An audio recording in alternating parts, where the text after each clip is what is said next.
Coach, It's been a while, hasn't it? congratulations on a very good win tonight. You won by 21 points tonight, and you dominated in the paint. Just talk about the overall game, please. Well, I thought that, I was worried about the game.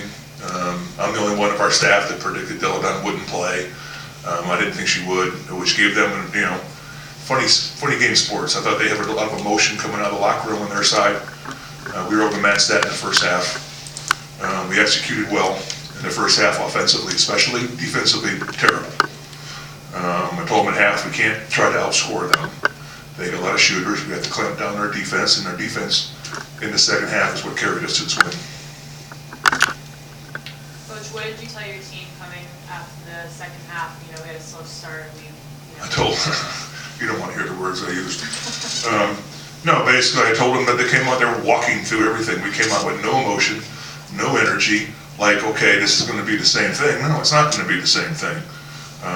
We were fortunate to be up 9 at the half. We didn't play well defensively.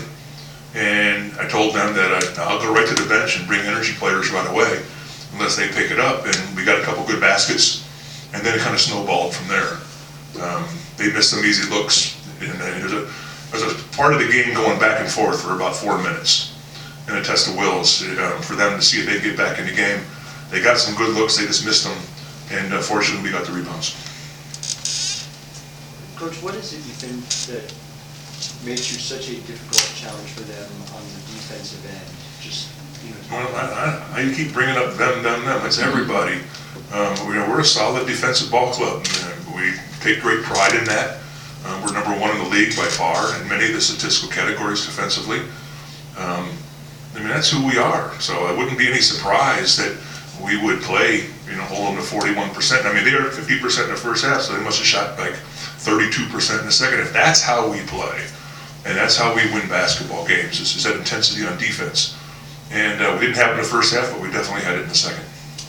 Coach, you kind of referred to the game they played on Saturday. What do you think was the difference? Say that again? The game they played on Saturday against the last game. The last game against them? Yes. I thought we had, the game in Chicago, we had a look about us for the entire game. I think today, we just had not as much a confidence, but just we came out and tried to outscore them in the first half, because it came so easy for us in the first half, offensive-wise. And I'd scold them at halftime. That's not who we are. I do not want to lose track of our identity, because when you get it, you can lose it so fast. Even in the course of a game, if you lose it, it's hard to get it back. And their team could make spurts and be in the game, which they should not have been in the game at that point, and they were.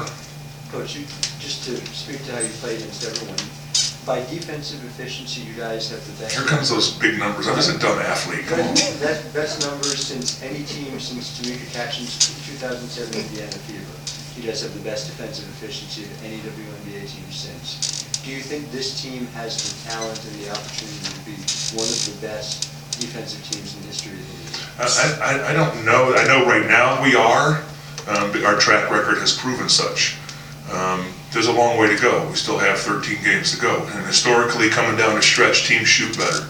A lot of the times the percentages start creeping upwards because they get more familiar with each other and the intensity level improves and they concentrate more. The end's in sight and the playoffs are in sight. So there's a long way to go. We're going to continue to do our stuff. This is who we are. We're not going to change our stripes. We're going to go about, and but it really helps when you get a player like Epiphany Prince shooting the percentages she has in the last 2 games. Because Tina had a miserable game. It was miserable.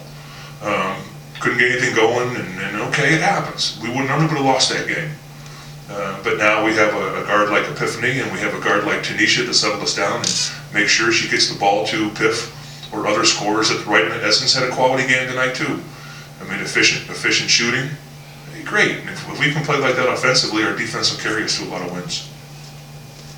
There seems to be so much depth and everyone's contributing. We were saying how Candace Wiggins didn't come in until well into the third quarter, and then she was rebounding. And I thought she was a great spark, I agree. She came in and got 5 rebounds right off the bat, and it's all over the court defensively. But that's the kind of buttons I'm able to push with this basketball team. They all stay ready. No one pouts.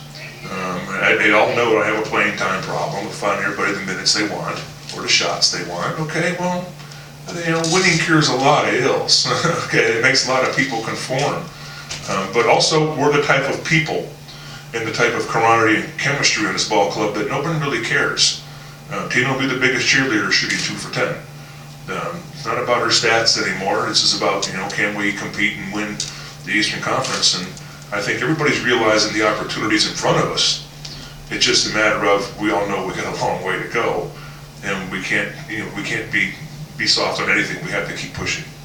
How do you feel Prince is finally finding her groove with the team? Well, after the other day, I had to scold her to shoot more. I asked her if she was bored, because she wasn't scoring. She wasn't going out there and trying to be aggressive. And great players, Isaiah got bored a lot when he was playing, just because the game's so easy.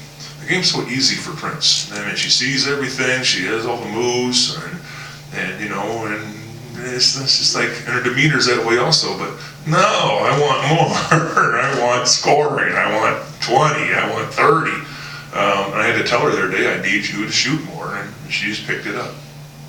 Do you think that depth is what helps your defense be as good? I know the depth is what helps us both, not only from our defensive wise, but also from overall, because we're able to put in different combinations out there depending on matchups.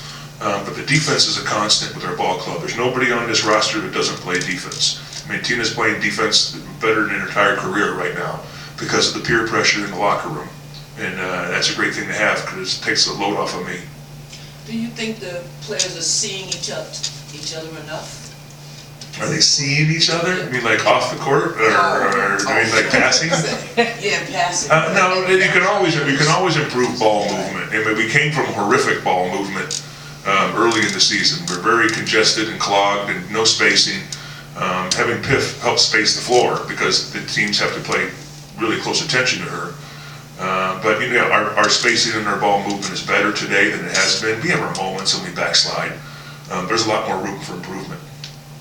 Coach, talk a little bit about the veteran player, Swin Cash. Yes, excuse me. Well, Swin, we went around the room the other day and talked about roles and who are scorers and who are non-scorers. And I got to Cash and I was like, and she goes, well, I do whatever you need me to do to win the basketball game. She does. And she's right.